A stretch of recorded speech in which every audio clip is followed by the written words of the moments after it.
Anyone who has ever played Sudoku knows how addictive it can become. So if you're looking to raise your game to the next level, stay tuned because we're talking to mathematician Mike Atkinson. Hi Mike, how are you? I'm pretty well, John. Thanks very much. How are you? Very good, very good. Nice to be down here. Hey, are you a big Sudoku player yourself, Mike? I am. For about 2 years now, I've been doing 1 or 2 puzzles every day. Okay, and has that become, it's because you want to, and it's also slightly addictive, isn't it? I mean, I've played Sudoku and I find it, sometimes I get a book and I have to keep going through. It is addictive because it's a very simple puzzle, one simple rule, and you do get better as you do it, so that gives you an encouragement. You make gradual progress towards the solution, and that's another thing that keeps one's interest levels up. Yes, you get all these little baby eureka moments as you go along. Yes, oh, there we go. Yes. I must go to the advanced level. Exactly, yes. Well, are there specific parts of maths that might help you become a better player?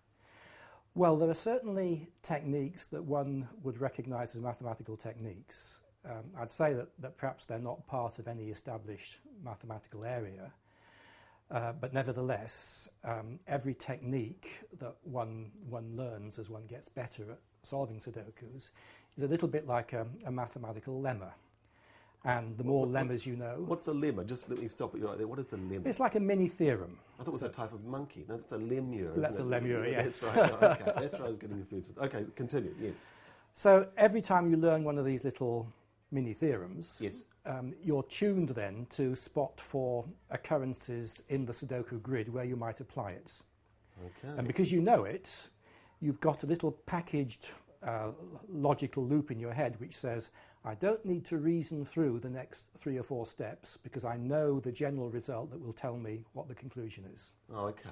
And how do you come across these little mini theorems? Would you have to make them up yourself? Is there a book you could go to? Oh, look, Sudoku mini theorems. Well, there are books and there are online articles where you can learn about these things. And if you want to do Google searches, then you should search for terms like swordfish, jellyfish, jellyfish, X-wings. Those are 3 of the names of the more advanced Sudoku techniques. If you come across an article that has those, you can be pretty sure it's telling you how to solve Sudoku.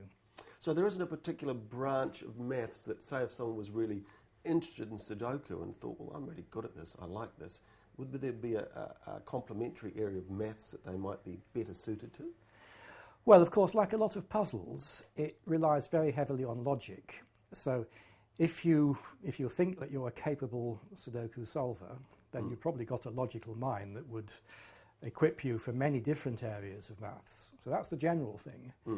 But there are, in fact, there's the area of graph theory, which comes into some of the more advanced techniques, because there are ways in which one can join the squares of Sudoku up into what mathematicians call a graph, and the joining up rules do enable you to fill in the squares one by one. Is this an area that you're personally involved with? No, I'm just an amateur solver. My wife got into it about 3 years ago. I tried to help her do these puzzles. I found I was useless at it, and so I somewhat cheated by going away to the internet and finding out some of these named techniques. So your wife was a natural Sudoku. She's a natural, yes. She's not a mathematician, but she's got a very logical mind. And so I think her native Sudoku solving ability is better than mine, but because I've taken on board all these mathematical tips and tricks, I'm now quite a good player compared to her. Do you? I mean, because I keep coming back to saying that because Sudoku is quite so addictive. Do you find maths a bit like that? I mean, there's similar, as you say, there's elements of logic. Well, there's a lot of it's all about logic, isn't it? Can you similarly become addictive to maths? And if so, are you? Well, I think so. And in fact, one of the things that saddens me sometimes is to hear people say, I'm good at Sudoku, but I hate maths. If you're good at Sudoku, you have some mathematical aptitude, no question about it. And it's just a matter of channeling that into the right place. So I think the thing about Sudoku is it presents you with a puzzle. The puzzle can be at a difficulty level that you basically select, and you can gradually get better. That's encouraging. in the same way one gets gradually better at mathematics the more that one practices at it. And the thing is, perhaps when you first start solving Sudoku puzzles, don't go for the very hard ones, because that will discourage you. But eventually you'll work your way up through the easy, intermediate, hard, super hard levels.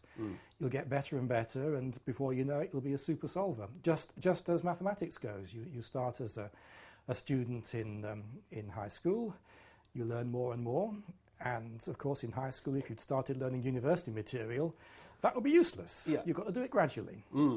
So if people, well, that's interesting. As you say, if people are interested and good at Sudoku, then maths could be a logical step for them. Yes, I think if you found that you're good at Sudoku, you should definitely not write off your mathematical abilities, no question. So have you been working on your wife to, start getting more into mathematics, or she says one's enough in the family? Well, she's gradually learning, but of course, as a mathematician, the various notations that the mathematical techniques can be described in is a little bit off-putting. So she's starting now to learn how to do it. There's a certain amount of pride about her, though, that she likes to do it just as a complete amateur. Yes, it's almost like an intuitive amateur, yes, rather than getting into all the... I mean, the thing that I found with Sudoku, which is a bit like you say, I got to a certain level, and then I found that I wasn't going any further, and I sort of got a bit discouraged, and then I just stopped. So maybe at that stage it would be a good idea to go to Swordfish or one of these little places and go, okay, let's see what I can learn from this. That's right, or talk about it with some other Sudoku enthusiast, because just like mathematics, you learn a lot from talking to people who are at or just slightly above your own level. Of course, the other thing they say about things like puzzles and stuff is it's a bit like for the physical body going to the gym. It's a bit like the same sort of thing. These sort of mental exercises are very good for the brain. They are very good for the brain, and I think one certainly tunes one's neurons by regularly doing puzzles like this. For example, in Sudoku, one quickly gets the ability, given 4 or 5 numbers from the set 1, 2, 3, 4 up to 9, to be able to say what the set of numbers not in that set is. And you can't do that when you first start, but eventually it becomes second nature. So that's tuning. Yes. So who knows, all sorts of applications outside just solving the puzzle. It tunes your logical abilities. It makes you realise that the process of collecting mini-theorems is a very valuable one when you're doing any sort of logical enterprise, because it prevents you having to retrace the same sequence of logical steps time and time again. You package them into one mini-theorem. Very good. So there you go, people. If you're interested in Sudoku, who knows where it might lead. Thank you very much for talking to us today, Mike. It's been really interesting. You're welcome. Thank you.